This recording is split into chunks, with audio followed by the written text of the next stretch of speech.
Assalamualaikum warahmatullahi wabarakatuh. Perkenalkan, nama saya Diki. Saya dari jurusan Manajemen Fakultas Ekonomi.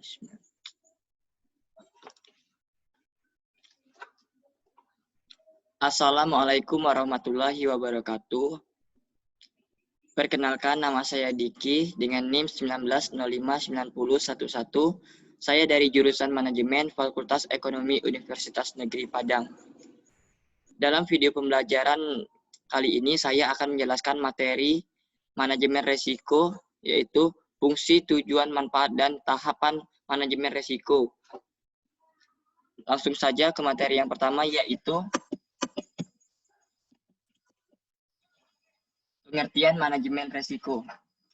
Manajemen risiko adalah suatu pendekatan terstruktur atau metodologi dalam mengelola ketidakpastian yang berkaitan dengan ancaman suatu pengkaitan aktivitas manusia, termaksud penilaian risiko,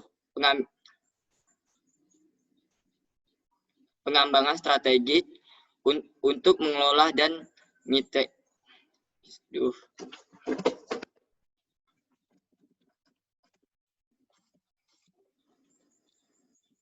Assalamualaikum warahmatullahi wabarakatuh.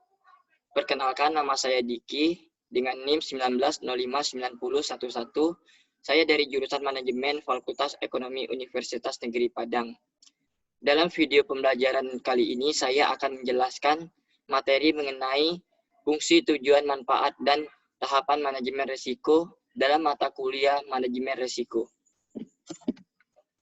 Langsung saja ke materi yang pertama, yaitu pengertian manajemen risiko. Ialah manajemen risiko adalah suatu pendekatan terstruktur atau metodologi dalam mengelola ketidakpastian yang berkaitan dengan ancaman suatu rangkaian aktivitas manusia, termasuk penilaian risiko, pengembangan strategik untuk mengelola dan mitigasi risiko dengan menggunakan pemberdayaan atau pengelolaan sumber daya. Yang kedua yaitu fungsi manajemen risiko. Yang pertama yaitu perencanaan. Perencanaan manajemen risiko dapat dimulai dengan menetapkan visi dan misi tujuan yang berkaitan dengan manajemen risiko. Kemudian perencanaan manajemen risiko dapat dilanjutkan dengan penetapan target, kebijakan, dan prosedur yang berkaitan dengan manajemen risiko. Akan lebih baik lagi jika visi, misi, kebijakan, dan prosedur tersebut dituangkan secara tertulis untuk memudahkan pengerahan sekaligus menegaskan dukungan manajemen terhadap program manajemen risiko. Selanjutnya yaitu fungsi pelaksanaan.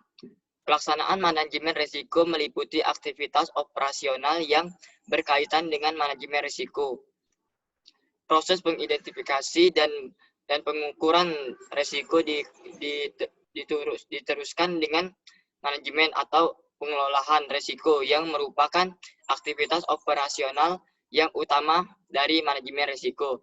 Selanjutnya yaitu fungsi pengendalian, meliputi evolusi secara periodik, pelaksanaan manajemen risiko atau output, pelaksanaan yang dihasilkan oleh manajemen risiko, dan umpan balik.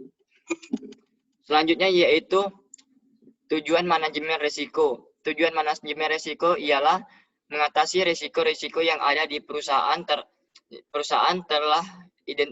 yang telah diidentifikasi dan dinilai, serta telah dibuatkan rencana tindakan untuk minimalisir dampak dan kemungkinan terjadinya.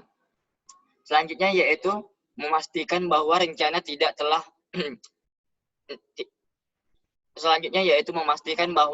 tindakan telah dilaksanakan secara efektif dan dapat meminimalis dampak dan kemungkinan terjadinya risiko.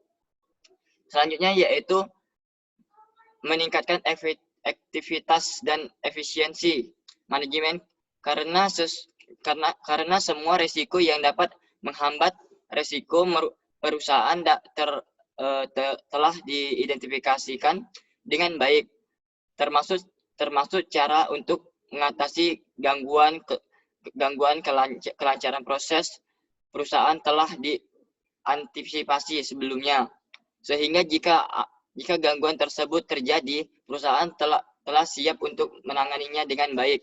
Selanjutnya yaitu membantu manajemen perusahaan dalam pengambilan keputusan dengan menyediakan informasi mengenai risiko-risiko yang ada di perusahaan, baik risiko strategik maupun kegiatan fungsi-fungsi atau proses bisnis di unit kerja. Selanjutnya yaitu tahapan manajemen risiko. Tahapan manajemen risiko ialah yang pertama yaitu mengidentifikasi terlebih dahulu risiko-risiko yang mungkin akan dialami oleh perusahaan. Yang kedua yaitu mengevaluasi atas masing-masing risiko ditinjau dari nilai risiko dan frekuensinya. Yang ketiga yaitu mengendalikan risiko secara fisik atau risiko dihilangkan, risiko diminimalis, dan ataupun secara finansial atau risiko ditahan atau risiko di transfer.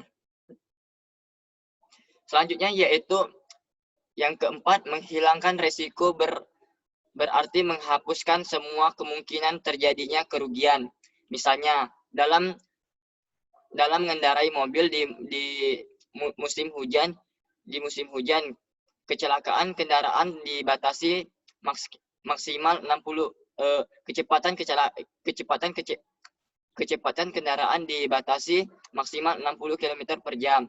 Dan selanjutnya yaitu yang kelima, meminimalis risiko dilakukan dengan upaya-upaya untuk